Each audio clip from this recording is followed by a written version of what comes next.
Ladies and gentlemen, welcome to the Koalition spoiler discussion review for WandaVision episode 6.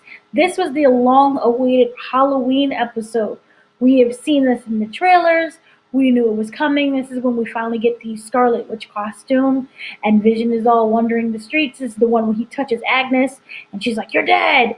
And we get, the kids running around, and we don't know what's going on, but now we know everything that is going on. It aired. This was exciting.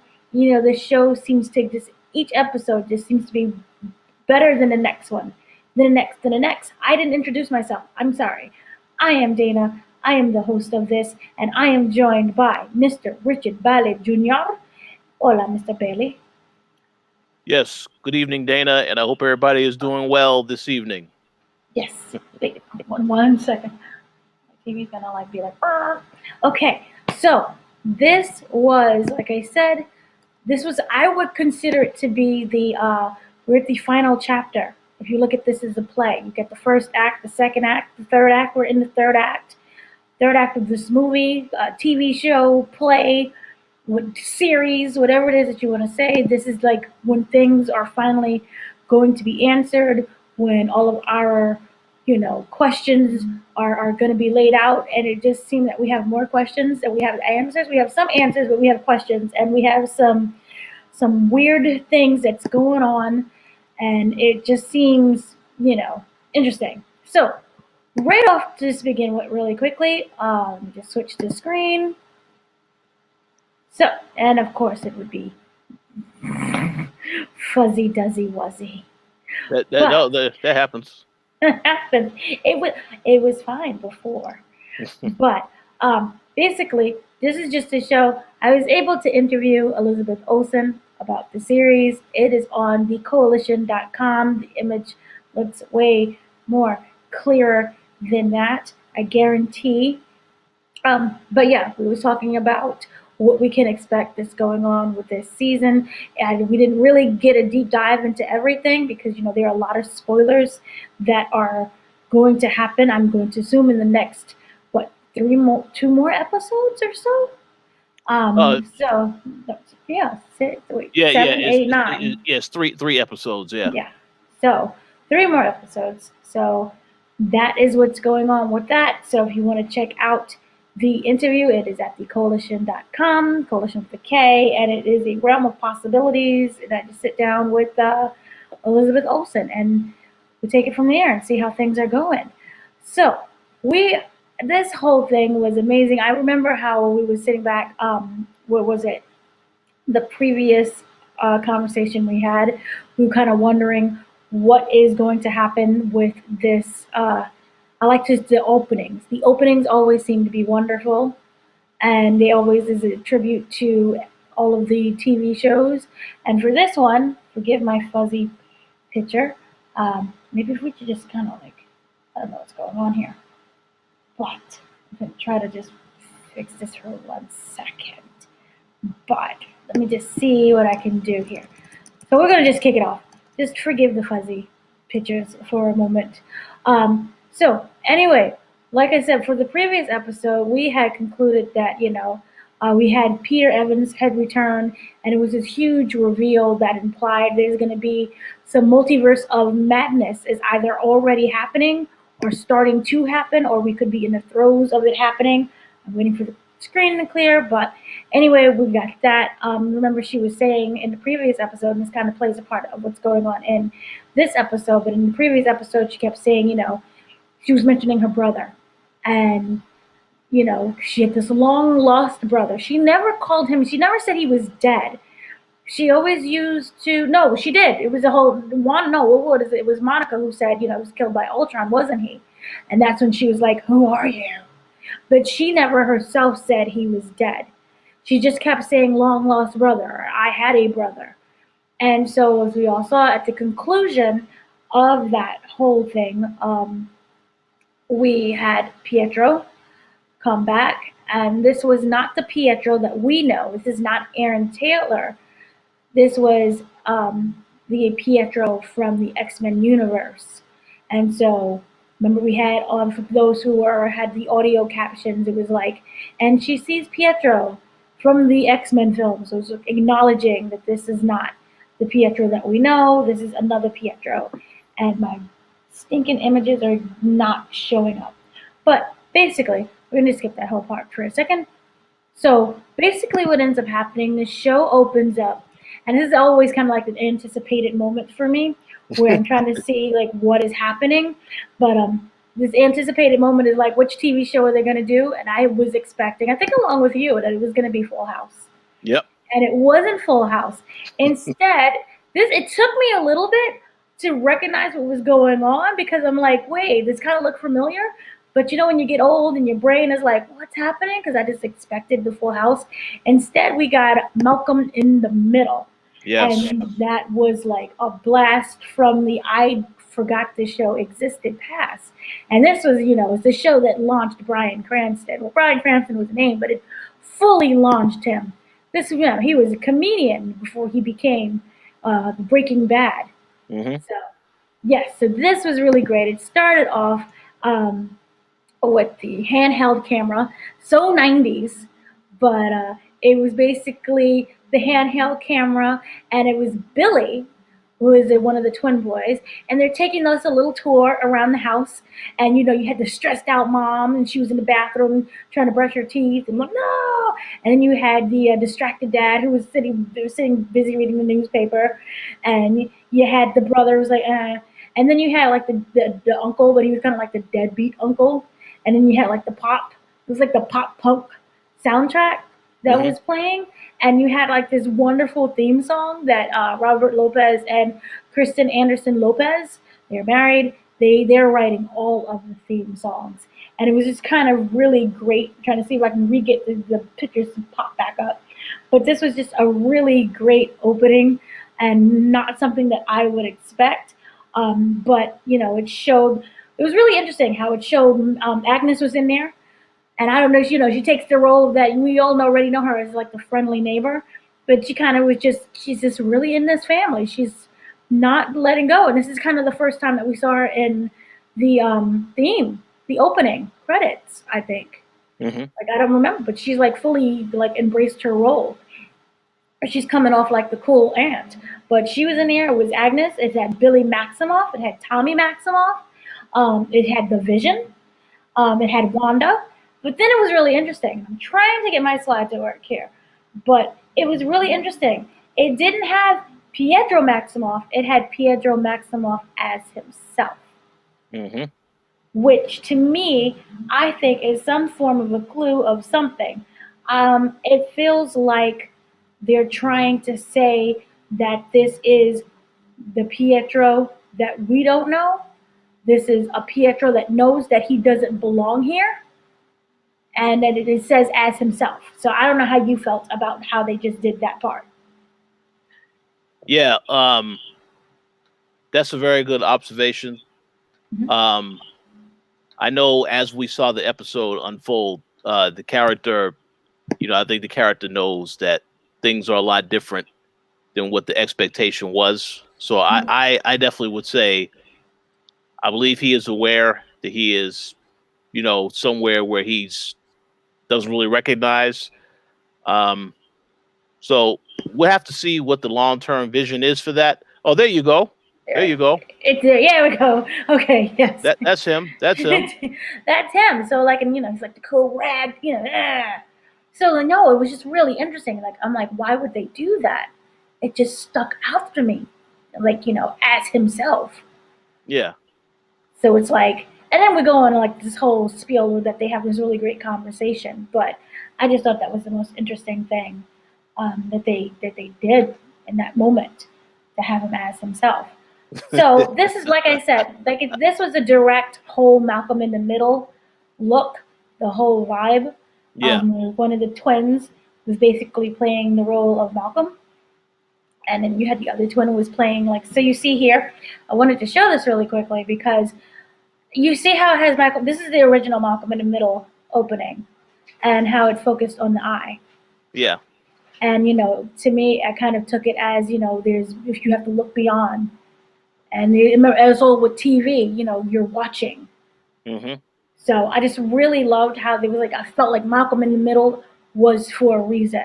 And Malcolm is always running around with that camcorder. So Yeah. I felt that connection as to why they would add that too. So I'm happy my slides work. So yeah, I wanted to show that because that eye image I thought was really interesting, because they're being watched, and this is all for show to begin with. So we're gonna kick this off. So after this whole opening, that was really great, and we had the credits. This is Halloween, so the show within the show, and so this one I felt it took us a step back, and we kind of got more perspective from the child. But anyway, so this is the opening credits, and then you said that this was Malcolm in the Middle, and I really loved how they did this. The whole family is getting ready for All Hallows Eve, which is Halloween, Eve basically. And you have Wanda. She enters in her spandex version of her classic original comic costume. This was designed by writer artist Jack Kirby. So I really love how they did it directly. It was a direct, call back to the comics. I really appreciate that. Um, and she said that she's a Sokovian fortune teller. And Pietro, because Pietro's in the house and he's being like the deadbeat uncle. But anyway, he's in the house, and this automatically triggers Pietro to mention that their childhood they had a trick or treating outing in Sokovia, and it was like a very small flashback where they was getting it was basically a fish from a creepy old lady, and they ended up developing typhus from it.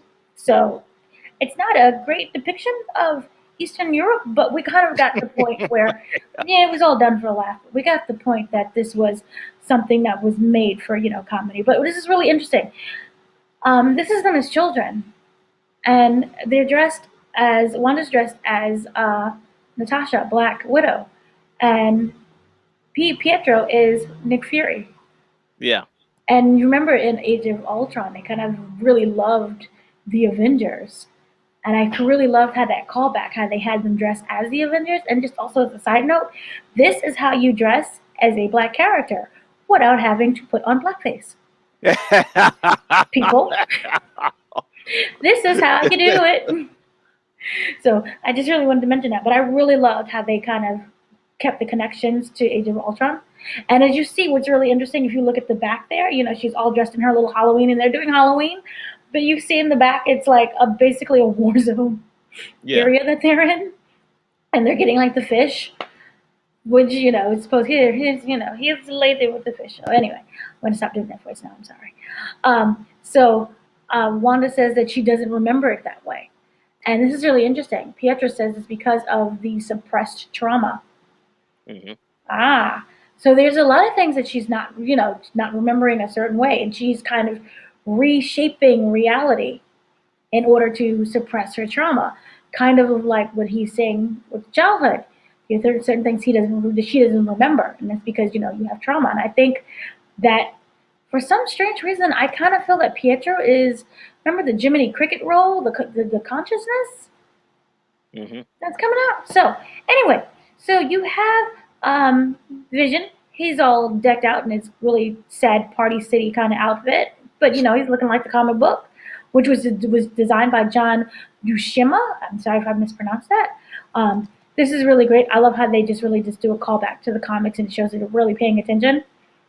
And it was really cute. They're like going back and forth saying, I have a secret thing for Mexican wrestlers. And Wanda, here's really interesting.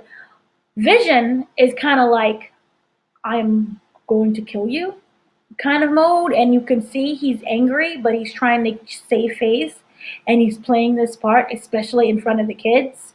He doesn't want anything to happen, to really just blow up right now. Mm-hmm. And so you can see he's angry, and from what happened in the episode before, he didn't forget. He's remembering, and he's staying to his whatever his vision. So he's staying to what he saw, and he's kind of really upset. So she thinks that he's going to go out with the kids to go and collect Halloween treats. But Vision is saying he's not going to collect candy with the boys, but instead he'll be in the neighborhood watch to prevent devilish festivities. Yeah. Mm-hmm. Yep. So we have the devilish festivities that's going on, and Wanda, she's disappointed. But instead, Pietro is like, you know what? I'm going to do it. I'll take the kids. And you have the kids, he zooms away with Tommy and he comes back with them. So I think I got that backward. So anyway, so he goes out, he's zooming, which you see right here is a direct callback to the comics as well. So I really loved how they did that. So they went to basically the, I don't know, party city of the town and got their costumes, their matching costumes. And it just is a show of how everything looks back with the whole comic books. So I really appreciate that they did that. That was really great. So you see there, they're starting to look like their comic book figures. And so again, these are also designed by Kirby. So then we go to the edge of Westview, which is where the hex is at, right? And it's turning red. We never really saw it turn red before, except for when Wanda kind of touched it and when she got thrown out. But now this is like it's glowing red, like, warning type red. And the feds, they're all panicking. No one really knows what's going on. And this is when Haywood, I'm really starting to hate Haywood. But Haywood, he tells Monica that they need to take Wanda out. He is determined by any means necessary. They're going to take out Wanda. Wanda is this big threat, that's just awful. And remember before, he sent in that drone. And, he basically, which I didn't understand what he was trying to do, because I'm like, if you're going to drone her, you're going to nuke the whole town in there? But anyway, Mana keeps pointing out that they don't know what's going to happen to the people who are mind controlled. If the person who's mind controlling them dies, you may think that it's something like when we've seen after the snap, remember with Thanos? Yeah. The second snap, when, everything just kind of dropped where it was, and then they kind of was like, what's going on? And then they disappeared, and everyone was like, yay! But that doesn't mean that that's what's going to happen. If you're mind controlling someone, and then that person dies, maybe they die too in that reality. So she is not so happy about let's take out Wanda. And Monica is just, she's feels something in her gut is telling her something's wrong. So here's the thing. Haywood, he's all like, you have too much affection for the superpowered individuals. And this was like a direct callback to Captain Marvel. Mm-hmm. And this is when she gets like the, I'm going to beat him. She starts to like do that little stance, like, ooh, say something again. And we already know from the previous episode that Captain Marvel and Monica had some kind of falling out. I don't know if it's a one-sided falling out where they had a discussion and they both came to a disagreement, or she's just mad at Captain Marvel and Captain Marvel is just zooming around not knowing anything. Because remember, those 5 years, we don't know what happened. Monica was gone for those 5 years. So that's that whole thing. And then her mom died. We don't know if Captain Marvel was just like peace, or maybe she was there taking care of her mother. So we just don't know. We need more information. So Haywood and her, they're going back and forth at it, and he seems to be like really angry at people who disappeared during the blip, and he doesn't know how hard things have been for him and his team. Because he must be like, oh, you just went off to La La Land or whatever. You went to sleep. And we had to deal with the wreckage for 5 years. So I hate Haywood, just so you know. But I think that it's really important to show we don't know what happened within those 5 years. Mm-hmm. We know what happened from the Avengers side. And we know what happened. Remember, they built the monuments and things were slowly getting back to normal. And remember, also, the ecosystem snapped too. So I'm thinking because Thanos is not a full-out thinker, they still had problems that they had before because you also snapped away the ecosystem. Yeah. Mm-hmm. So, and then now you don't know where your people are at. And people moved on, and they got married and died, and, you're waiting for that person to come back, and there are no answers. And I don't know if the Avengers, held a press conference and was like, yo, we're sorry, we didn't stop him. We don't know. So, I don't know how you felt about that whole blip situation.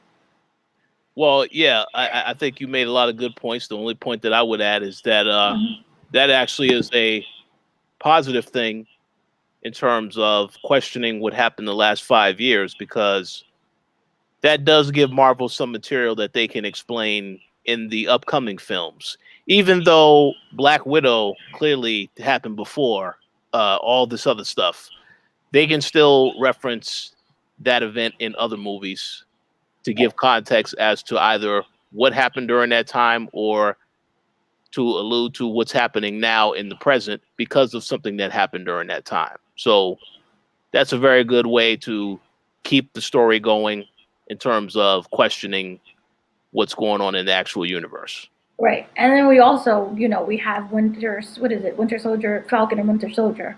Yep. So that was supposed to be first. yeah, it was. So we don't know what's going on with that. Remember, we had that nice little trailer thing where they're going to couples therapy. We don't really know where that takes place. That's correct. So I would assume after, but it's no. Yeah, we don't it's know for after. sure. But maybe that will address some issues of who was snapped or who what. My stinky slides. I don't know what's going on. But anyway, so he seems to just be really angry at Monica and anyone who got snapped. And remember also previously he did have that conversation where they were saying, half of his team was blipped away. Yeah. And, so we don't know what kind of dangers that could have happened within those 5 years also. But wherever everyone got snapped away all at once, the whole universe and all of its planetariness. So, moving on, so he throws the cancer thing in there. And I'm like ready to fight him at this point. So anyway, he throws everyone off the case. You're off the case and, you got to get out. And they're all like, what's going on? And then Darcy, which you can't see, but she's, she's snappy as well. And she's always reading him. But anyway, moving on from that, they are escorted away from the base. And, Jimmy and Monica are just like, everyone's like, what's going on? And they're kind of upset about this whole thing. But then here's the thing that I love. They start beating up their captors. They're like, no, we're not going to go. So as they're outside, in the truck, they're like, pew, pew, pew. And they're fighting, like using regular powers. So that's kind of cool. And they beat them up and they're stowing them away. And it allows for the three of them to steal the sword poncho. So they're going back with their sword ponchos. They're sitting around there and they go back into the operating ring area. Nobody noticed anything. Because I guess they're preoccupied with the red wall that they don't know what's going to go in and go out of. So, moving on. So then we go back to WandaVision. We go back to town where Wanda and Pietro, they're kind of wandering the streets while the boys are looking for sugar because that's what kids do. They love sugar. And this is when it's really interesting. This is when my stinking slides. Anyway, this is when I don't understand what's going on, and this is quite aggravating. But anyway, this is when we notice a massive difference than we had before. And that is, there are children here. Yep. These are not, we're going to go trick-or-treating with the adults and all the adults are dressed up. I mean, they're dressed up as well. There are children. And what happened during the previous episode, during that huge fight between Wanda and Vision? Yeah. Mm-hmm. That was when Vision asked, why are there no children in this world? He talks about he passes the playground and it's always empty. Yep. I guess Wanda said, well, we have to change that for the next episode. And that was like the really interesting part where he is like, I go past the playground every day to work. Mm-hmm. There are no children. Where are the children? And remember, she's like, I can't do everything. Remember, she's like, I can't, tell everyone what to do and where to be, and I'm not doing anything. And then we look up and there's children. Mm-hmm. Just like when we had before, where it's like, I think we should have a kid, for the children. It gets it in her head. And then she's pregnant. And then he's like, where are children? And then the next episode, there's a bunch of ragamuffins running around like it's just a regular normal town in Westview, New Jersey. Which I'm just like, oh, this is amazing and scary. And I don't know what's going on. To me, it seems like, and this is, if Wanda is to be believed, someone is watching this and is the puppet master of everything. And is realizing, and we'll get back to why I said puppet master and realizing this, or I guess the better word would be the writer of this show, who's making the executive decisions as well. Yeah. Because there are some incidents that happen that are just really kind of weird. Where we have, oh, not working, sorry. Where we have, we'll get back thing later because there are certain things that are words that are being said and they're just happening all of a sudden. And so that was really interesting. So, hey, they're back. So, like I said, there's the kids running around. She's in her costume, pretending everything's fine, but it kind of seems like everything is just going a wee bit haywire. Anyway, so then like I said, it's full of children, and Wanda starts asking Pietro about a specific kid that they knew in the orphanage. Remember, they grew up. Their parents was killed. They grew up in the orphanage, and Wanda's like, yeah, remember that kid in the orphanage? And what was his name? I can't remember. And Pietro's like, you're testing me. And he says it right out. You know, he's not anything that's hiding. He's saying, you're testing me because I look different. So he knows that he doesn't look like the Pietro that we know.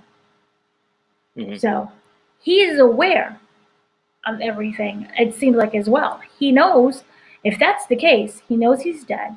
He knows that, you know, how... It's a weird thing of how it's phrased, but he knows what kind of happened. Yeah. And so it's kind of weird. So anyway, he's like, I look different, and she's like trying to still piece everything together, and she's aware that something is wrong too. And this is one of the few times that we get her saying something's kind of wrong. And she asks, why does he look that way? But before she can get an answer that's satisfying, she sees Herb, and he's dressed up as Frankenstein's monster. And he's working on the neighborhood watch. Remember, Frankenstein, he was put together using different parts in order to create a full person. And if you look at the town, you know, we don't know what's going on there. The commercials, in order to make this episode, these are different parts of her history, of her trauma. We have different people coming in and out. So you can kind of look at this as, and you know, that was an experiment. And this is kind of, you could say, an experiment too. In that way, that's kind of how I view it. Or maybe I'm just going way too deep into this. And it's not that at all. So anyway, this is when Vision is, she's expecting to see Vision, but Vision is not there. And she's saying that, Vision is actually not participating in the watch. And he says, you want something changed. And Herb asks, oddly, and he's like, do you want something changed? And it's like, remember, we're going back to the previous episode when Agnes said, let me take that from the top. Yep. And then we have, do you want something changed? So, again, who does that? Editors. I mean, you could assume editors, casting, people in charge, or not the charge, but the people that's running the show. You have the showrunners, for example. Yeah. So it's just, there's something that's going on and something that she wants that is now there. The kids that she mentioned, there was no kids, he mentioned. Now there's kids all of a sudden. And these are not kids that will, remember, we had a very specific board that said this one is this person and this one is here. And that's Sally, and she used to live next to Bob. And these were real people from the real town. And these are the roles that they're playing. Yeah. We don't have that. It's just, here's some kids. And I'm going to assume that these are not kids from the town. At least I don't hope so. I don't think so. I don't know. Yeah, it's hard to tell that. My assumption is we'll get answers to that, but I just want to make a comment based off of what you just said. And that is that Kevin Feige and everyone that worked on this show, they're very, very clever with how they're telling the story, because again, that obviously someone else is behind what's going on, but if you're watching the show, you're thinking Wanda is doing everything. Right. So it's kind of like, and then even when we spoke about last week with Tyler last week, and the fact that the theory that this is really somebody else. Well, as you are watching the show as a viewer, every time you see this character, he's with his guys or whatever, and they're talking about what they want to do, taking down Wanda. So the more evil side of him, if he is I forget the guy's name, Mephisto or whatever the other. Mephisto. That's his name. Okay. No, Mephisto. Okay. So like if Mephisto. that's it. So if he is this character, obviously you don't see any of that yet. So I think that the people who created the show, they're very clever in how they're telling you the story slowly, week by week, in revealing certain things. Because if you watch one episode, you would just think, well, obviously, based off of what happened last week, what happened this week, and what happened the week before, Wanda is behind all of this. So that's why I really implores people to watch the full story to see how it all unveils. But I have to say, yes, they're very clever with how they tell the story, because you wouldn't think certain things, and then it changes up just like that the following week. So we'll see. You have to rewatch because like there's so many things that's going on. Oh yeah. The Easter eggs, all of that. You definitely have to rewatch to really get grasp and understand certain things you might have missed the first time around. Right. So then we move on with Vision, who is walking away from the center of Westview, and he seems to be on a mission, And he sees a house where there are two adults that are residing, and they're doing their chores. They're in the midst of their chores, but it seemed like they're stuck in a loop. Mm-hmm. Where it just kind of like it's just repeating itself right? Mm-hmm. And they can only perform the little actions over and over. So it's the same thing over and over, like the tape got stuck, right? Or maybe because her powers or something doesn't fully reach that whole area.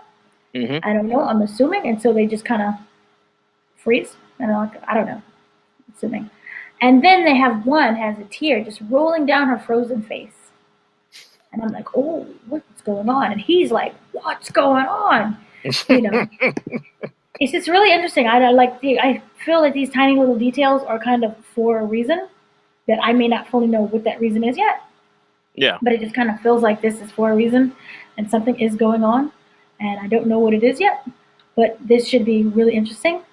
And I look forward to whatever the answers are. So then he's going through the town, and this. If you notice, the guy's really it's kind of quiet in that area. It's not the kids, running around rampantly. All of the action is kind of in the center. Exactly. Of the town. And remember, you can't go from so far. Mm-hmm. And I think that yes, you may say as we already know the barrier, but it just feels like she can't reach you there, so you kind of just could be frozen. And I want to add one quick thing. Mm-hmm.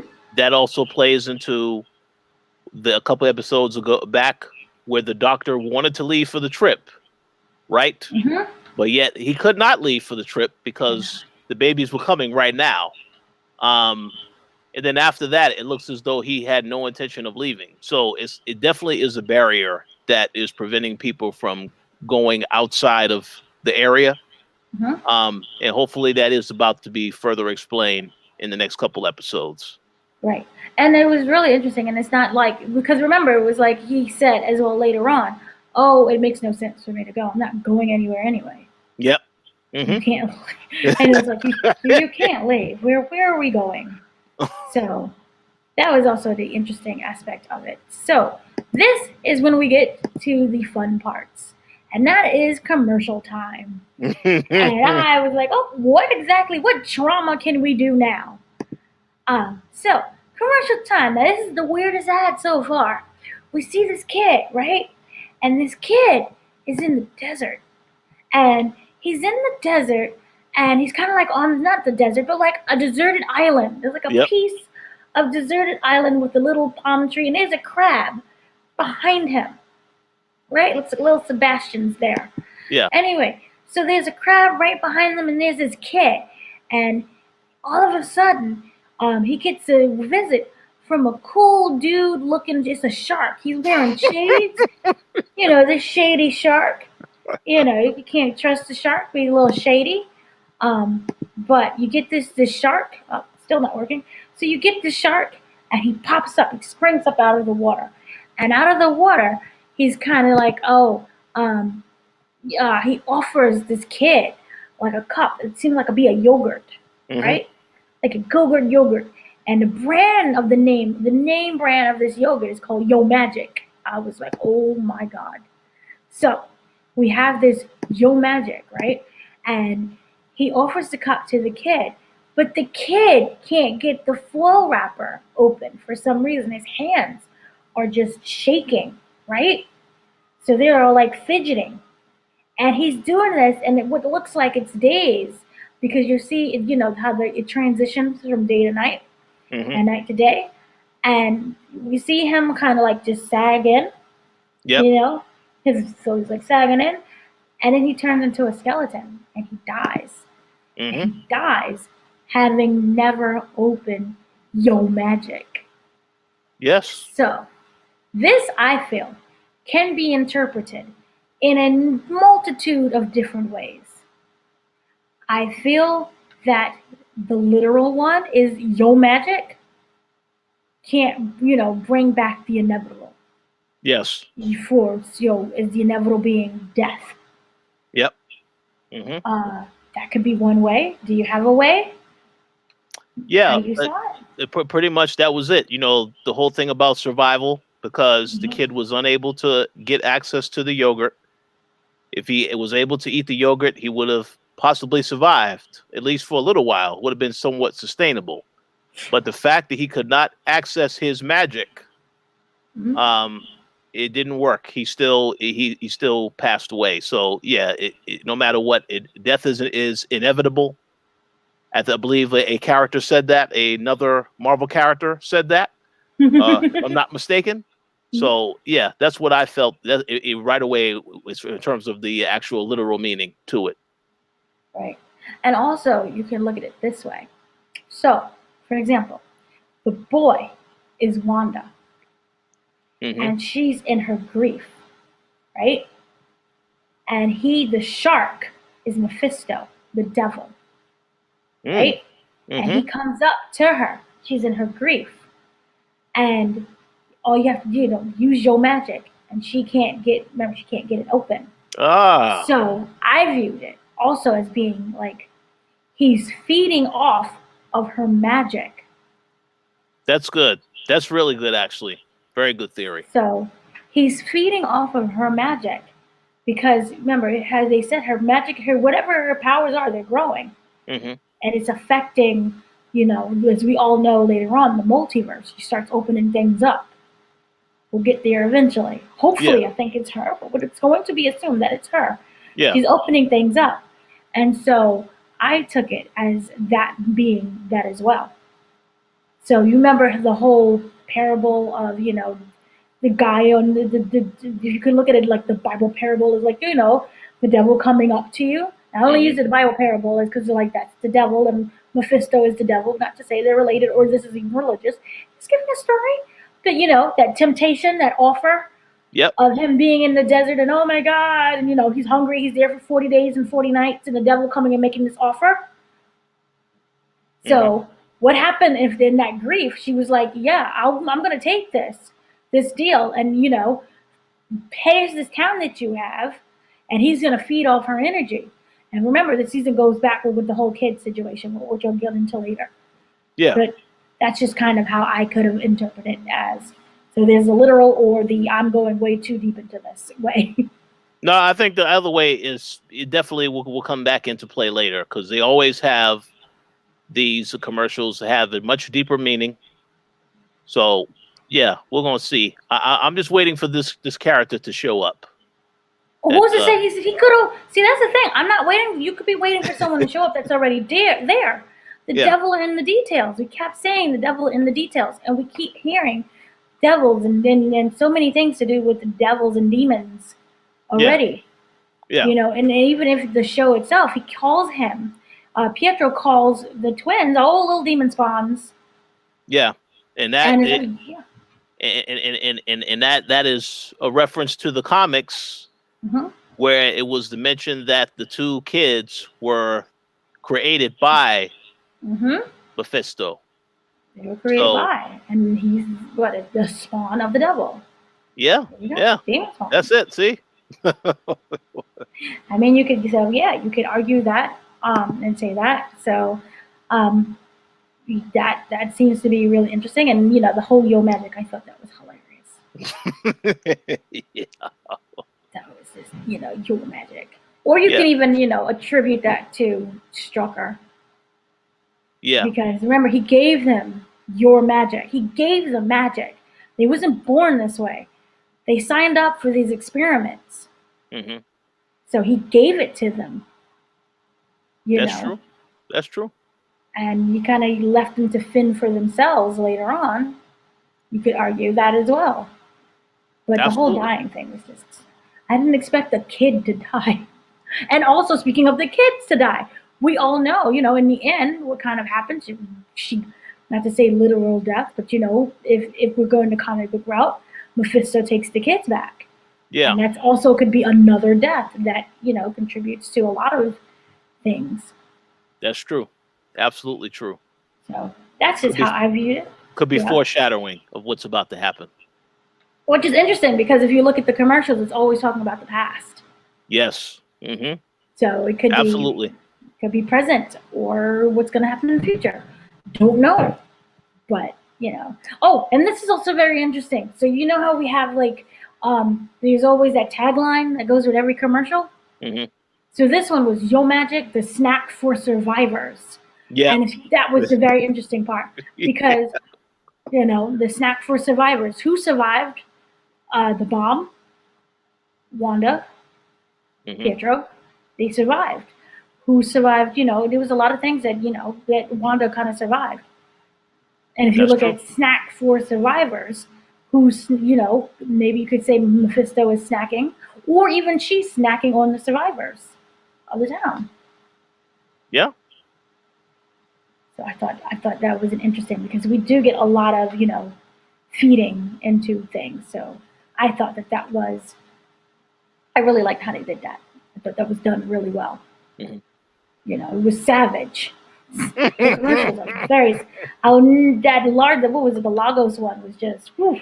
And I didn't think they did not feel that they can top that one, but they did, because that was cold blooded. That was mean. That was really just like, ouch. But they are topping themselves each episode with each thing. So yes, so then we go back to Westview, which is in New Jersey.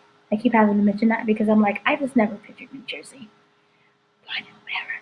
So we're Pietro and Wanda and the twins. This is the coolest part ever. So they're exiting a movie theater. And what is playing at this movie theater? You remember? I saw The Incredibles. It was The Incredibles, and it was Parent Trap. Ah, okay, yeah. So we have The Incredibles and we have Parent Trap. And for those who don't know, those are both Disney properties. But The Incredibles was about what? A super family. Yep. Mm-hmm. Family of superpowers. And The Parent Trap was about two twins. Yep. And they're trying to do things. That was just like really cool and really awesome. And I just loved how they did that. So it's like a whole universe of shared Disney stuff, which is just really great as well. So this is when we kind of have like that heart-to-heart moment in every sitcom, the special episode sitcom, where they just have this heart-to-heart moment thing. And I really loved. And this one is, so Pietro is, kind of describes his recent appearance in the show in terms of a network executive might use. And he says that, I mean, that's what you want, isn't it? So she's like, why are you here? She's like, that's what you want, isn't it? And this, again, goes back to the grief. Remember, she kept saying she's remembering her brother. Mm-hmm. And she kept saying, my brother, and what's going on. And this is what you want. Kind of like the same reason like the kids. Well, this is not something that she wanted with the kids in order to help, with the ebbs and flows of the show and to keep the cast happy. Mm-hmm. Here's the kids. Remember, Vision went on that thing. Where are the children? So, yeah. This, to me, was one of the moments where I didn't know if she was having a conversation with Pietro that we know from X-Men, or if this could have been Mephisto. Because Mephisto is not, I'm gonna assume when you Yeah. meet the devil, he's not gonna come to you and be like, I'm the devil, roar. He's gonna be, really kind. What is it that you want? He's gonna try to give you what you want in order to make a deal with you. Yeah. So that's just how I pictured this moment and how you felt. So I have a question. Mhm. If that is the route that they are going to take, Yeah. and that this is actually Mephisto, Mhm. and portraying this character, Could be. do you believe it would have been more effective if they used the actual actor that is her brother from the movies, What? Taylor? If the Aaron Taylor. Yeah, Oh, Taylor. no. No. Here's why. Because this was such an oh my god moment Hmm. that we know that Vision's dead. We saw him die and he's in this and he's living his best robotic life. Yeah. If we had Aaron in it, yes. And here's the thing I love Aaron and I love what he did with that. But for me, it would have been more impactful if you had Pietro. Because again, we know what the next movie, this goes directly into the multiverse. Yes. Hmm. So, I have something dead to say about that Aaron. later as well. I mean, so you have dead Aaron. It's like, well, this is going to be sad doubly because we're going to just watch him die again. Yeah. So it's not going to have that kind of same It, impact, I don't feel. yeah, it's definitely an interesting decision because we did not see that character die in the X-Men movies. No, no, he didn't. He's not dead. Because they have that you probably was going to mention soon when they have the conversation and it's a quick flash and you see the character has bullets, the character has the shots. So I was a little surprised to see that because that did not happen to that character in the X-Men movies, but they are connecting it with what happened to her, the other brother that we know from the actual movie. So that was a very interesting decision to have that. Yeah, it kind of feels like it's connecting things that. Remember, everything what he's saying is that's how you remember it. Your trauma is suppressing. So Yes. I also feel that if Aaron was to come through that door Mhm. as Aaron, Yeah. she would have lost it. Oh yeah. Yeah. She would have legit lost it. And for me, I feel that this is better where she knows that, in her mind she can remember he's still dead, but you still kind of get what you wanted. Hmm. It's kind of like, the whole pet cemetery thing. Oh yeah, one of your favorite movies. They even go, "Meow." The The cat old just looking one, angry. the original, the original. I don't know, The but remake. I love the remake. No one likes the remake. yeah, they definitely it was a much different ending in that remake. Yeah, But interesting. I love that remake. I don't understand the the dislike y'all have for that. Like this is amazing. Yeah. Y'all are like, no, this is awful. But no, so we get this really great, wonderful moment where she's saying that's what you want, isn't it? And then Wanda, this is really great because Wanda's like, what happened to your Sokovian accent? And he's like, well, what happened to yours? Hmm. So she's not forgetting her past. She knows who she is. This isn't rewriting anything. Yeah. This is just, what happens when you kind of suppress your memories and stuff. But she knows who she is. And, the whole thing with the whole where's your Sokovian accent. So I thought that was really great as well. And then he adds that, here's the one thing that's really interesting. He's like, he adds 1 minute he's getting shot up in Age of Ultron, and the next he was in Westview to help out his sister. Hmm. And the boys are in the back. And all of a sudden, Tommy has his brother's super speed abilities. We didn't see that. We just kind of knew they can grow fast, Yeah. but we didn't see the super speed abilities. And they said that they wanted to go get more candy. And Wanda's like, okay, but don't go past Ellis Avenue. Hmm. And that's where he's like, oh, well, this is when I was kind of expecting the kids to be like, oh, when you tell them not to do something, and automatically kids are like, I'm going to do it anyway. That might happen in the next episode. That could happen. Well, we'll see. Well, really? That's going to be a a way long pass because you know what happens in this one. This gets really kind of interesting. What ends up happening? Oh yeah, So, yeah, mm-hmm. we'll get Yeah. to that soon. We'll get to I do have something to say about that. that. So that's when it gets really interesting. And so we are back on the outside, and the group, our trio, they have infiltrated the sword computer room or whatever you call it. So I'm going to do the hacking center. I don't know. And Darcy is sitting there with the computer and she's hacking away into the system. Okay, which is like just easy. She's just like, oh, this is boom, firewall. I got it done. Boom. Anyway, so she finds that Haywood has developed a way to look into the hacks. And remember, he didn't share this with anyone. Hmm. So he found a way to look into the hex, and it's not that he's checking in to see what's going on with the people. He is checking in to see what's going on with Vision, and that's when I'm like, wait, what? Why would you do that? Hmm. I don't understand. Like that's when to me, that really just was like, oh my god moment, because I would assume, and we already know that he's kind of sneaky. And Yeah, you would assume, at least for me, that he was to check in on Wanda because his sheer hatred for Wanda. And that I felt, he's always controlling things and what's going on. But no, he's actually there for Vision. And she sees that the people near the edge of the town aren't moving. Remember how they're just kind of like, did it, stuck in that little position, and nobody's moving. And also really interesting, um, Vision, he's wandering around in that area and she's able to see what he's doing. And this is when we cut to Vision. And he sees, he's asking the frozen woman for answers and what's going on. And she's not answering. They're getting just pure silence. And, they're kind of stuck in that zone thing. And I'm not sure if anyone remembers this, or maybe you remember this. There was an episode in the Twilight Zone, the recent Twilight Zone, one with Jordan Peele, where remember they didn't know they was in the simulation, yeah, and every time I guess you would take a reboot or a pause or a break to refresh the game, and so they had to like remember they was trapped and looking up into the sky. yeah. That episode. Remember that episode? That episode.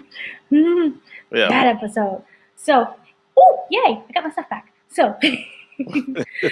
See, that's your magic with the shark. And the shark, if you look at the shark, you see how like he looks demonish in his Yeah. eyeballs. So I'm like, I don't trust this shark. But anyway, and also see that's the Incredibles with the Parent Trap. Yeah, that's good. Yeah, That's that's right really there. good. So You can see it now. the MCU is like, look what we have. So I really love what they're doing there. But to go back to that episode, which I was saying with the Twilight Zone, remember that was that simulation, and that's also with accents. So that simulation that was going on, everyone was kind of stopped and they just kind of was looking up, waiting for it to restart again.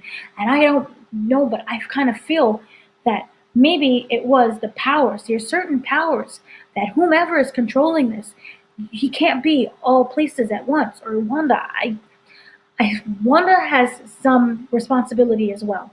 Yeah, yeah, But I feel that the overall showrunner, puppet master, executive, he can only do so much, which is why he needs to feed off Wanda's power. yeah, Which is why at certain parts of the town, they're not doing anything. They're just stuck on yeah. frozen like that. There's only so much that can be done. And I don't think that, remember, she kept saying it's not malicious. I mean, we'll get into that conversation. But she's not maliciously out there to hurt people. Yeah. This is a woman who's grieving, and that's what I kind of feel is going on. So, as we said now, so the woman is frozen and he can't get any answers. So then he goes into his like his robot form basically, and he zooms up into the sky, where he's looking at everybody, from down below. But it's very interesting because if the dome, I'm assuming this is a huge dome. Well, this is a dome, not assuming. This is a huge dome thing, right? I'm gonna assume. I don't know if there's a top to the dome or if it's just kind of like a circular. You know what I'm saying? Am I making any sense? Yeah, it would have to be because the helicopters fly in. So it's interesting how he was able to fly. I don't know how high up that dome is. Hmm. Is basically what I'm trying to say because he kind of shoots up. Yeah, to get yeah. the To look at this. overview. Yeah, He's getting the lay of the land, so we don't know how high up that dome is. that's Which true. kind of reminded me of Stephen King's Under the Dome. Terrible TV show. Mm. Terrible book as well, but whatever. I'm sorry if I offended any Stephen King fans. So, anyway, he ends up spotting Agnes, who's in a car, right? And this is the scene that we kind of seen in trailers, but we've taken out of context. We don't really know what's going on aside from you're dead, aren't you? Like, so we don't really know what's going on. But this is the scene, and Agnes is frozen too, which to me, I always felt that the fact that people are saying Agnes is a villain was too on the nose. For me, I don't want to go in there already knowing, who's going to be the villain and who's really what's going on. And I would hope with the MCU and with this show that they're going to have a red herring. You think you know one thing, but here's that plot twist. Like we kind of expected Pietro, but we didn't expect X-Men Pietro. We didn't Yeah. expect Peter. We expected Pietro, but we got Peter. So I kind of feel that we expect Agnes, she's going to play some kind of role. We expected her to be the witch. But what if she's the good witch? Yeah. And not the bad witch. So Well, yeah, because she's been helping in every episode. But the fact that you didn't see her at the beginning of this episode, that it felt to me like it was a switch out for Pietro to take the place. Because he made a comment in this episode about being a guest star in a holiday special. And I listened to that. I say, yeah, because even when they had the opening credits, you saw that Agnes was in the opening credits, but you did not see her until this moment when she was clearly going outside of the area that she's not supposed to go outside of. So I thought that was an interesting decision. But yeah, that character I don't think that character is evil, but that character is also being controlled as well, but has still been helpful, but was still in need of help when she had the conversation with Vision. So we have to see where that's going. So we'll get to this. We'll get to the conversation with Vision, and he is trying to make contact with her, and she is mobile, and she's uttering the words "town square scare." Where is it? Town square scare. Where is it? And he's like, "Town square. I expect." Yeah. And she's chuckling, and she's like, "I got lost," and you kind of see her like this full on like, days that she's I got lost. What's going on? They're kind of like still in that haze thing. And Vision takes, he has this wonderful, weird power that's not explained. Remember when we go back to the office in the previous episode and he touched the computer and then he touches his coworker and he can kind of snap him out of it? Yep. And he touches her and like a reverse mind control, like maybe mind stone. Maybe it's working differently, opposite. I don't know. But she starts panicking. And she says, you're one of the Avengers. You're a Vision. Are you here to help us? And then Vision is like, I want to help. But what's an Avenger? Wipe clean. His memory is just wiped clean.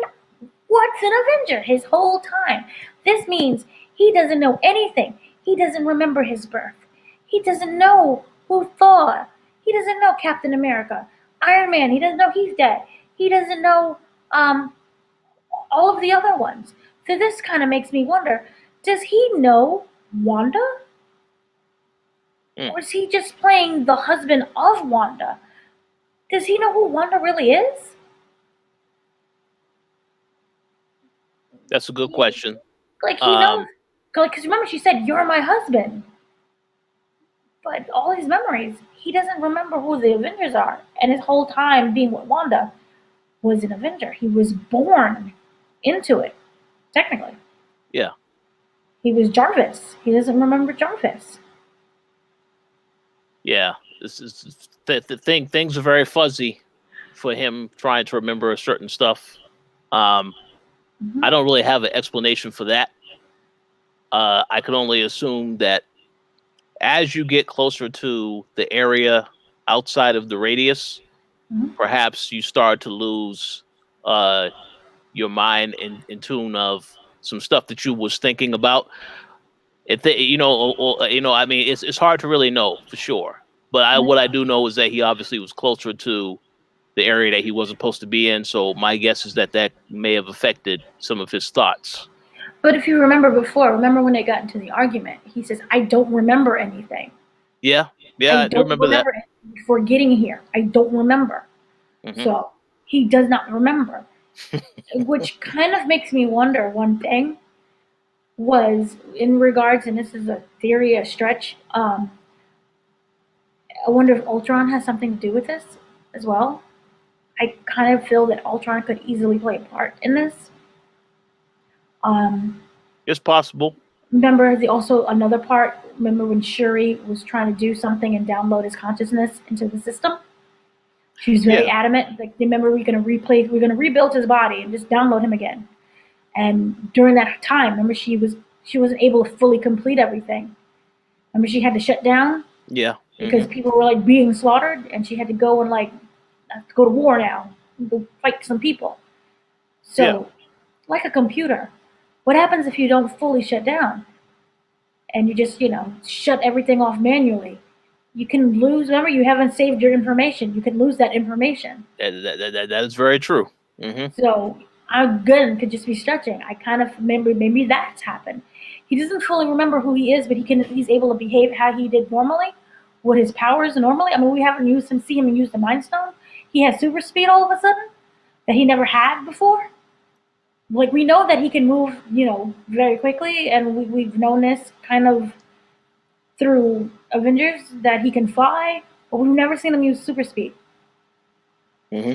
What we've seen before, he was always using the power of the Mind Stone. Remember when he accidentally shot Rhodey and paralyzed him? That was through the Mind Stone. So, in the mix of maybe getting shut down,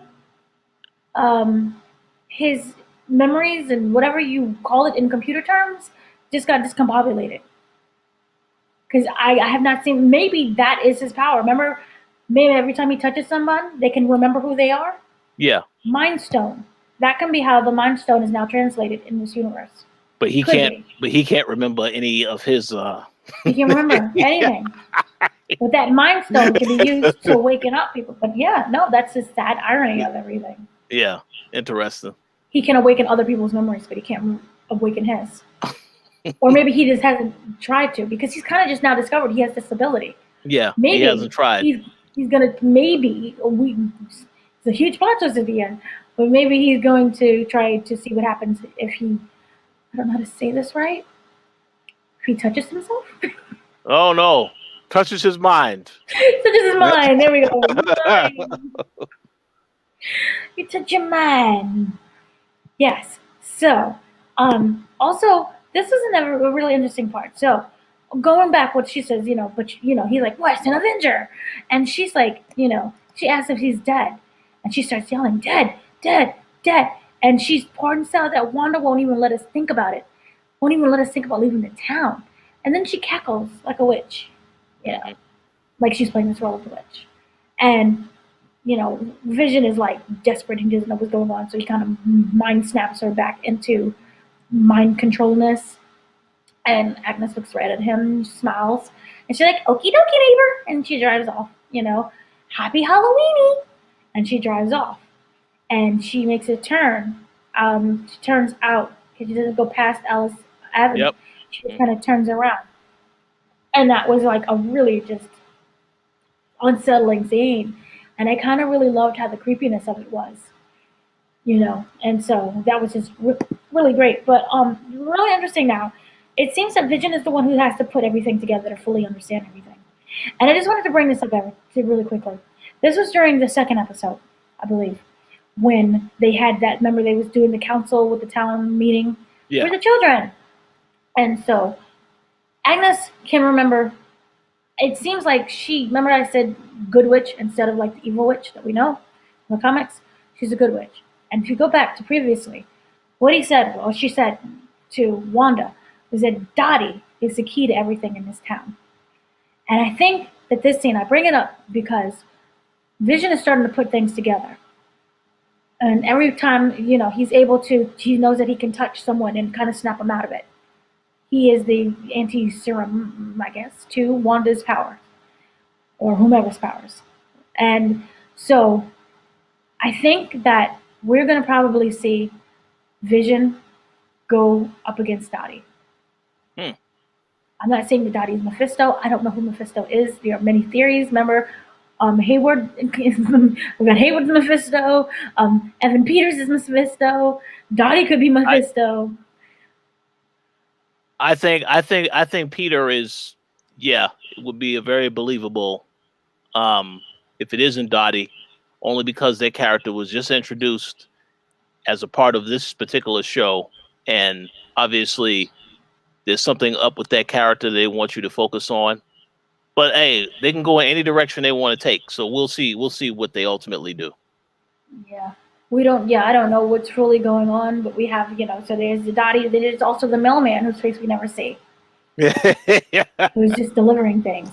Yeah. So, Special delivery. Special delivery. So I see this in the sense that I feel that Dottie, you have to have people on the inside and outside. Then you have the people who are like the main control. You know how you had Thanos and you had his children go out and do his bidding? I feel like these are the children or whomever the puppets are, the demons of Mephisto. And so, I feel Dottie. And we haven't seen Dottie at all. I don't recall seeing Dottie for a while now. So, interesting. So, anyway, we are back with the trio. And Monica says that she has a way back into the hex. She's trying to go back into the hex. And Jimmy will help her with the hot wiring a car, which kind of reminded me of the whole, what's his name? Ant-Man character. And that car with the quantum in there. Mm-hmm. But anyway, she says that he's really good at it. And Darcy says that she found Monica's blood work. And that she sees that the experiences in Westview are ramping up the woman on her circular level. And this is really interesting because this is when we're going to finally she's going to get her superpowers. We all know this. So we do know that it's the hex that causes it. The hex that was maybe probably built by Wanda and her powers. Remember radiation? Mm-hmm. And remember back, there was the previous episode where they was trying to give her their X-ray and it was all white. And it's blocking the X-ray vision. It's blocking things. So she's going to eventually turn into this, which is like, yes! Which we all know in Captain America 2, maybe we'll see her at her full powers. Mm-hmm. So she's slowly turning into this. So this is going to be really great. But anyway, Monica is under tears. She's like, look, whatever. I'm going to help Wanda. I don't really care what's going to go on. I've dealt with this before. I've seen every blood test. I've survived the snap. I've survived everything. I'm good. And Darcy says that she's going to hang back and said she's going to find something in the computers and see that can help them. And if she finds this information, then she's going to be right there with them. She's going to drop your location. So this is it's really kind of cool how they're doing this. She's like determined to stay, and the other two are going to go. And then we're back at the town square scare. That's hard to say, but anyway, we're back at the town square scare. And we have a little town carnival with the setup and everything's downtown. And Pietro notes that, there hasn't been any kids before tonight, which is really interesting because Pietro just got in from the previous episode. So he hasn't been here for the whole duration, but he knows that there hasn't been any children. I don't know if that's because he was out observing the town, but he noticed that there hasn't been any children. So again, this kind of seems like he's just here to play his part. He's not who we think he is, and we know that he's not who we think he is. I don't think he's Mephisto. Maybe he's like one of the writers. I don't know. But he knows that there hasn't been any kids around before tonight. And he runs around, he runs through the assumption that Wanda is keeping everyone asleep and safe in their homes. And up until an event where they can have a nice time as a community, which is Halloween. So he's thinking, again, everyone is saying that this is Wanda's doing this. Wanda's the cause of this. And so she's the one who's like, did you have everyone asleep? And, again, going back with the previous conversation, she's not happy about being accused of doing all this. But he continues with, you handle the ethical considerations of the scenario as the best as you can. So this seems like he's speaking with his he's making corporate decisions, corporate terms, ethical considerations with the best that you can. So it seems like he knows also what's going on, but he's trying to not play his full hand. And he asked, how did she pull this all off? And she replies that she doesn't remember. Now, this is the interesting part. And we finally get Wanda opening up some more. And he's just, again, just like Vision, he's assuming that, she's remembering that she did all of this. And she's saying that she doesn't remember. And that she recalls just being completely alone. She says, empty. I just endless nothing. And she turns and she looks at her brother. And this is like one of those, sad moments. And she sees him. And instead, she sees that he has bullet holes riddled through his body and through his corpse. And that his face is cold. And he's basically dead, which kind of reminded me of this really quick flash of when we saw Vision with the huge hole in his head and he was dead. And Yep. he was gray. And so she's getting remembrance that, he's dead. So it seems like every time someone asks, what's really going on? How did you do this? Oh, and she's like, oh, I feel nothing. I don't remember anything. Or I feel darkness. She gets death. So she's suppressing death and death every time that she mentions, what's going on, opening up some more.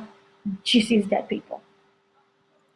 So anyway, Darcy is about to find a file. I think it's called Cataract.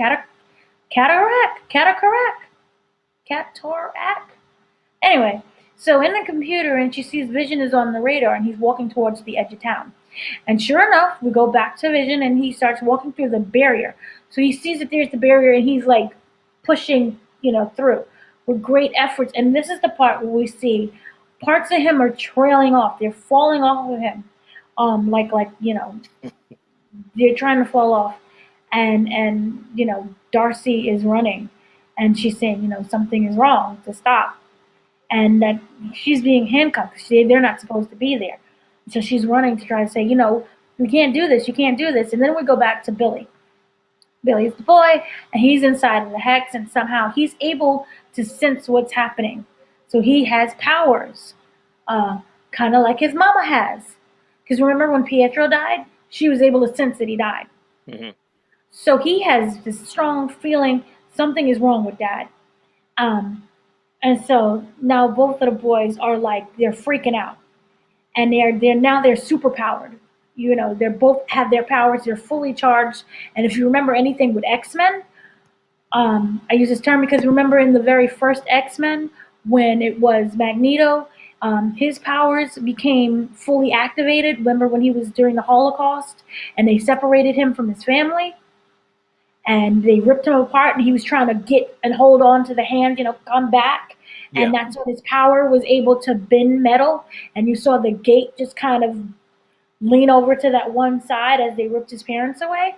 So it seems like anytime there's some type of high-powered trauma, they're able to get their powers. So the kids are like freaking out, and they're saying something is wrong with Dad. So now they're both, like I said, they're full-powered individuals. And he turns to Tommy and says that, something is wrong.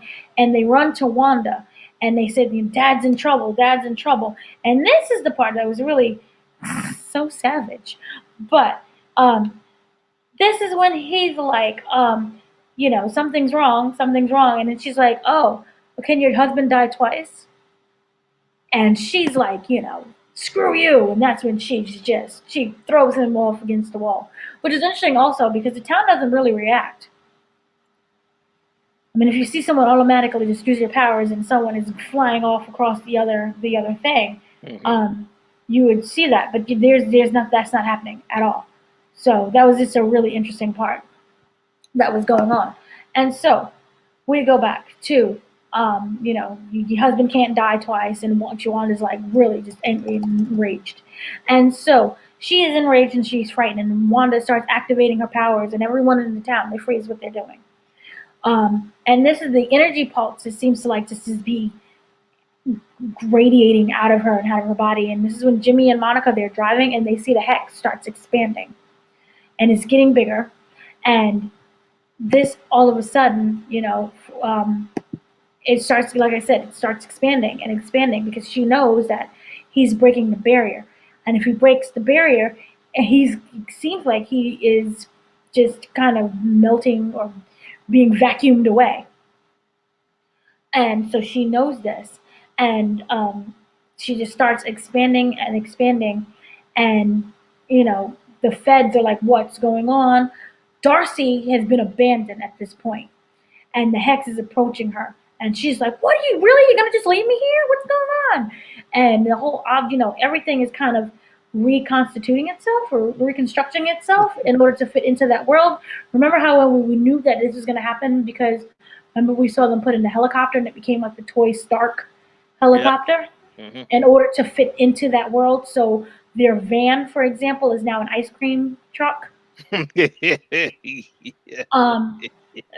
feds are now turning into clowns and people of the town of what's going on. And I'm like, what is really going on? It's kind of terrible. And so everything is just changing. And we see all the employees, they're now being turned into the circus characters, and buildings are now becoming refurbished and they're just changing. And we zoom in and out and we see how big the hex is becoming, which also means that her powers are growing stronger. There's no twist at this time. And we see that this is how Vision looks whenever he's trying to walk through the whole barrier and he makes it through. And that kind of reminded me of the snap. Yep. Remember when we saw everyone get dusted away? Yeah. He's kind of getting dusted away as well, except for a more painful version, it looks like. Where, he's kind of being fried away. I don't know if that's because he is a robot. Yeah. But as we know, Wanda, she's able to go in and out without any problems. And because maybe that is just her power. Or maybe because she's alive. So I don't know if this happens to all of the residents who are in there or just him because he's robot. He's not real. And so in that universe, that hex that she created, it reconfigures the person in order to fit that whole theme. And he's dead, so I don't know if the laws work differently with him. And unless, that maybe that's also why they didn't have the original Pietro in there. I don't know. Yeah. I'm just kind of just wondering. And so we see, the hex is huge and everything is kind of stuck in it. And this is kind of where everything just ends. And, it's just this really sad moment where she's just expanding everything. And it's really good. I'm really intrigued to see what happens. I know there are a lot of theories out there. Is there anything that you wanted to say? Yeah, so let me make this comment here. Okay, I'm gonna give a shout out to Mr. Garrett Glass because I agree 100% with what he had to say. Mm-hmm. This was at the way that this episode ended. This made me angry because now I have to wait 7 days to find out what happens next.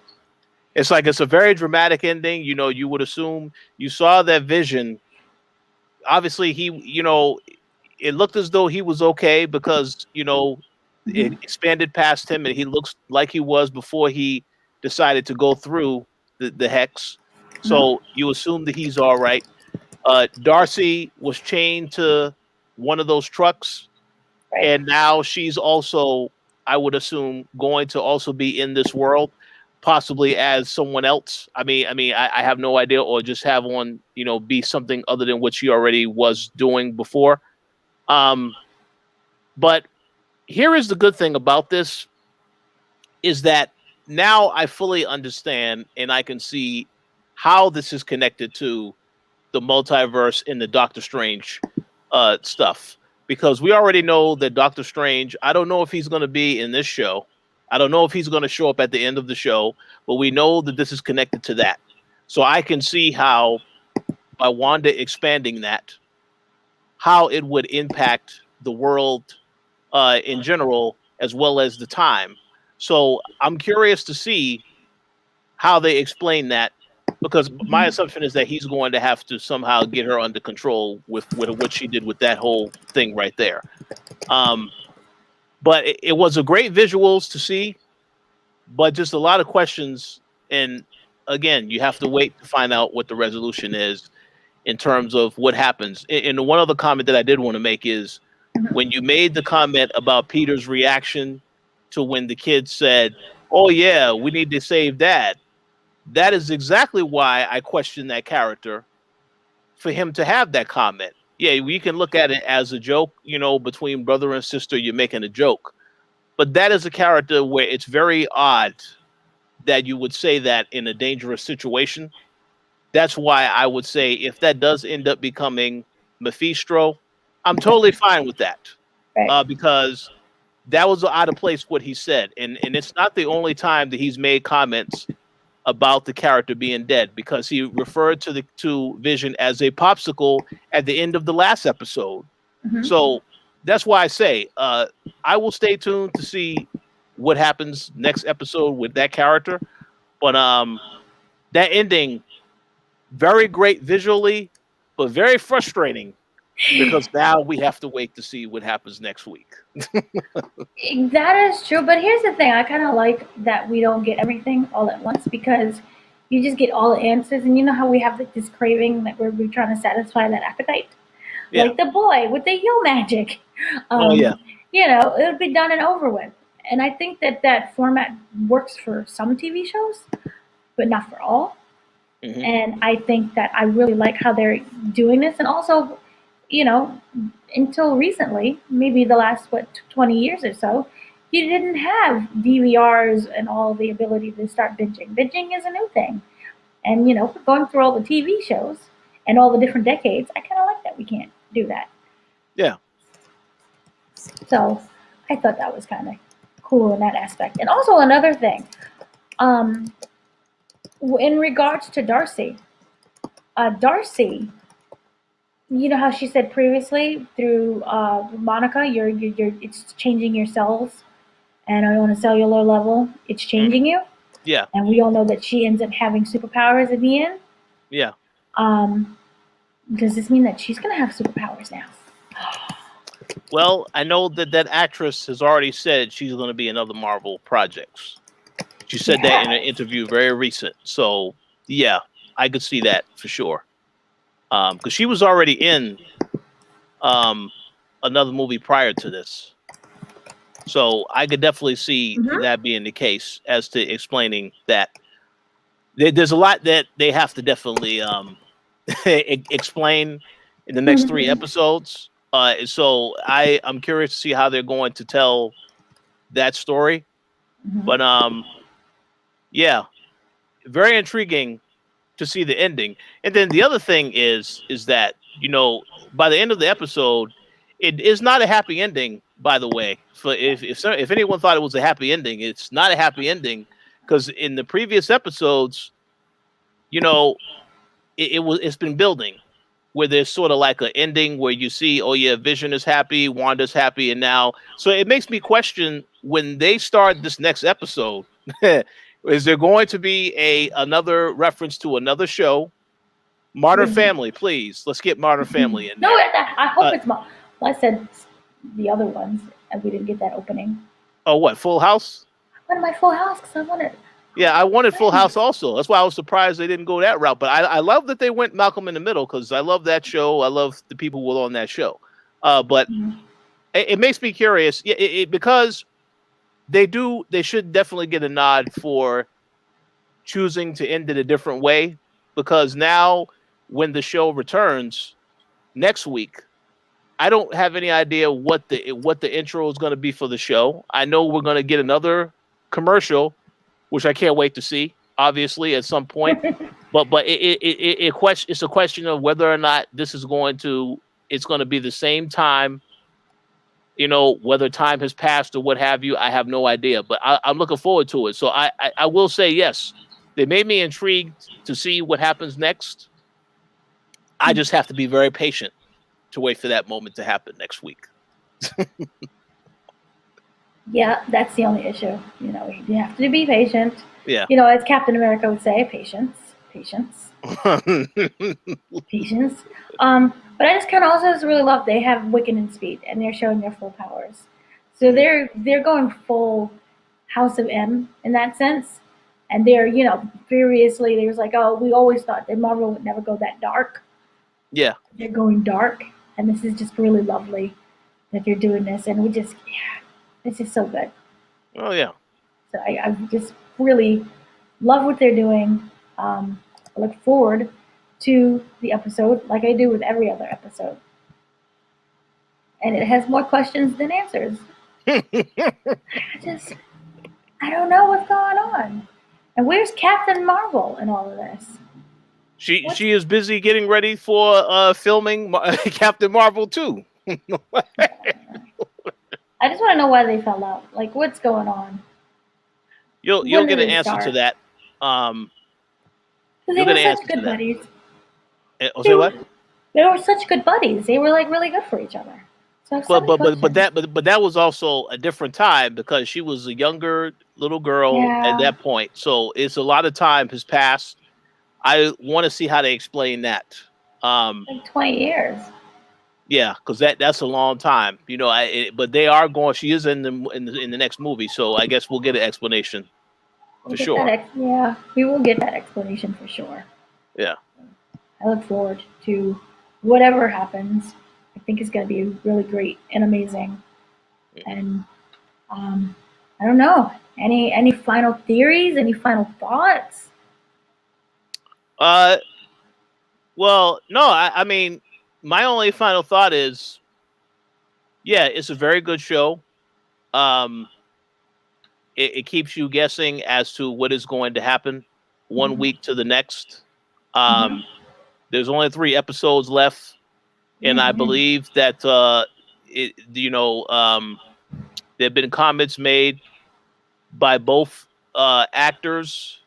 By Vision himself has said that there's going to be a lot of action in the next 2 in the last 2 episodes. So something big is going to definitely happen. I would assume bigger than what we've already seen coming very, very soon. I just look forward to seeing how they can wrap this all up because they only have 3 more episodes to answer a lot of important questions. And it's going to be satisfying. Will it be as satisfying as it was to watch that season finale of Mandalorian? I have no idea, but I want to. But hey, listen, I would love to see because when they made that comment about we have an appearance, a cameo appearance on the same level of the Luke character. Oh, that right there made me think, okay, now I want to see what that's all about. But so far, the show is great. I have no complaints, really. Did you have any? What's that? What? Did you have any guesses as to who that person was? It's hard. It's hard because the thing is this. We spoke about last week. Magneto is a possibility. I could see that happening. You also mentioned Professor X. I could see that happening. It could be an X-Men character, or it could be a character that is already in this universe that we've already, we just haven't seen them in a show yet. So it's hard to guess who it's going to be. I can only assume it's a character that was originally under the Fox brand because it was such a big deal when they showed Peter last week. It's like no one expected that. We expected that maybe the brother would return. You wouldn't expect it to be that version of the character. So I would assume to get people even more hyped, it would be interesting if it is a character from Fox. Right. But it's hard for me to determine because I feel like it has to be like a very big deal though for it to be somebody coming in, for them to make the comment they made. And part of me thought to myself, what can be somebody that would get that reaction? It's hard to answer. Well, Garrett says I assumed it was Pietro, but if it's not him, then maybe Fantastic Four. Fantastic Four. Well, see, you also have to go with this. We're still looking for the aerospace engineer. Yeah, we are. And did they say that is a male or a female? I could have sworn they said it was a female. But I don't know for sure. I have to go back and see the last episode. But if you go through that assumption, who do we know who is aerospace engineer? Somebody who hasn't shown up yet. Reed Richards, you said? Richard Reed. He's an aerospace engineer. I'm just waiting. We don't know Yeah. Which version of him are we getting? What if Michael B. Jordan walks through? Oh, that would be hilarious. That would be What hilarious. if it's Michael B. Jordan the whole time? Yeah, That would be great. that truly would be hilarious if it Oh was god. him. With them. My see, my thing is this: if it is a Fantastic Four character, great. If it's anybody, it really, I'm totally fine if they're introducing a new character that has going to have a bigger role in the universe moving forward. But I kind of feel like when you make the comment that it's on the character of Luke, it means it's a character that everybody knows and is highly revered in the universe. The only person that I could think of that it could be that would be on that level, and it wouldn't make sense unless, I don't know, it has to be maybe Robert Downey Jr. or Chris Evans, because those are the two people that I think of. Yeah, but as I say, it wouldn't make sense because Robert Downey Jr. is the character. Iron Man is dead, so it can't be him. So a lot of dead people are showing up. So well, yeah. But when I think about the people who have been important to what has happened with the Avengers so far, clearly he's up there on that list. That's why I said I don't really know unless it's a character that is more important than him. So we'll have to wait and see. I really like the theory of Magneto because they had already alluded to the fact that his kids there was that whole thing in the comics about his, those being his two kids, Wanda and her brother. So I don't know. I have no idea. One thing I do know is that and you could let me know if I'm wrong, or anyone that watches this later. Did Magneto ever acknowledge Peter as his son in the actual film series? I feel like that was a revelation that never happened. I think remember Legion? Yeah, Legion. I believe he acknowledged that was his son in Legion. On that show. I believe so. On FX. Okay. Well, we'll see what happens. But it definitely has to be a bigger character. Wolverine. There you go. More Wolverine. He might be Luke Skywalker level. His Blade. Mahershala Ali is going to come in here. Yeah. So he's talking about the Hugh Jackman Wolverine will show up. Mm-hmm. Well, that was shocking, man. That would be very shocking to everybody. Mm-hmm. Everybody would be talking about that, and then they would be asking him in interviews. So, are you coming back to doing Marvel movies? And he's like, "Oh well, no comment." What if it's Deadpool? And Deadpool pops in. Deadpool would be hilarious. That would be hilarious. It'll be unexpected, but it would definitely be hilarious. I don't know. I mean, I'm curious to see that, and again, I'm wondering if this is a character that's going to show up at the end of the show or before that, because they have 3 episodes now that this character can show up. So it's a lot of great things to really dissect and try to think about. Mm-hmm. But we'll see. Go ahead. Also, another thing that's really interesting, she expands the hex, right? Yeah. And with just no disregard, she's just expanding it. And we do know that Kamala Khan is getting a show. Yeah. So I was wondering, by expanding the hex, is this how Kamala gets her powers? Because she's just doing it indiscriminately. That's a very good theory, but that again plays into what we was talking about earlier. That is going to definitely have implications on a much larger scale, because it feels like it's definitely connected to multiverse in terms of Doctor Strange is going to have to try and get involved with this situation now. But again, what we did see happen, it's hard to really dissect how far out it was expanded. It looks as though it was at least, I don't know, a couple of miles, maybe. It's hard to tell based on what we saw. But what I will say is this. I believe that was a preview of what is to come, because I feel like something else is going to happen, and Wanda's going to expand it even further, and that could happen. And then in that case, yeah, then you're talking about it's even worse. It can impact a lot more people than who has already been impacted.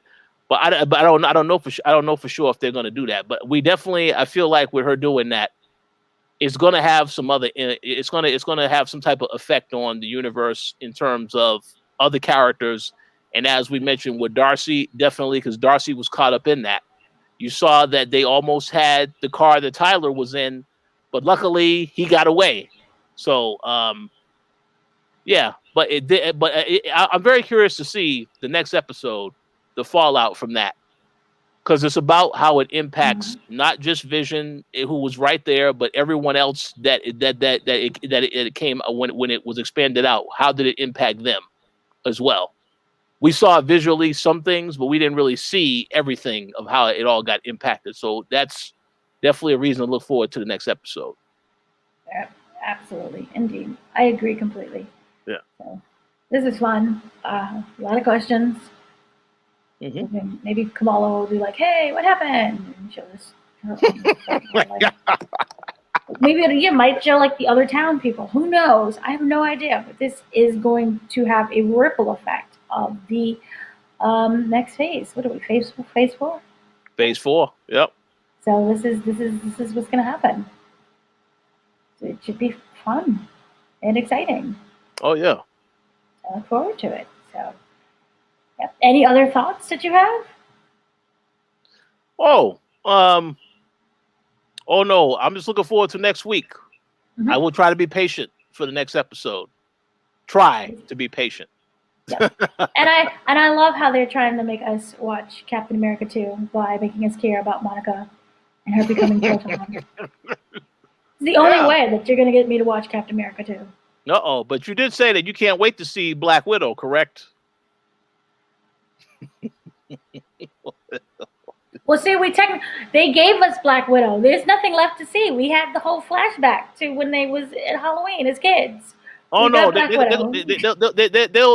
has to be something in that movie that is the reason why they decided, yeah, we're gonna do this is in the new phase. There has to be something. Maybe it's a post-credit scene or whatever, some type of character introduced that is going to be in these other movies. Because otherwise, it would make no sense to have that movie now when they could have had that movie a long time ago. Yeah. So Zemo pops in with me. Yeah, that's possible. But yeah, so I'm happy for everything. I'm happy for Darcy because Darcy was really invested in her show, and now she's in the show. It's rare to be cast in a show that you love so much. So I'm happy for her. Absolutely, and it's going to work out. So yes, so I have been your host, Dana, and you've been Richard Bailey Jr., obviously, and we will be back next week. Thank you for watching us, and we'll have more stuff next week to see what's going on with episode 7. I'm excited. Everyone's excited. So have a great day, everyone. Absolutely. Peace.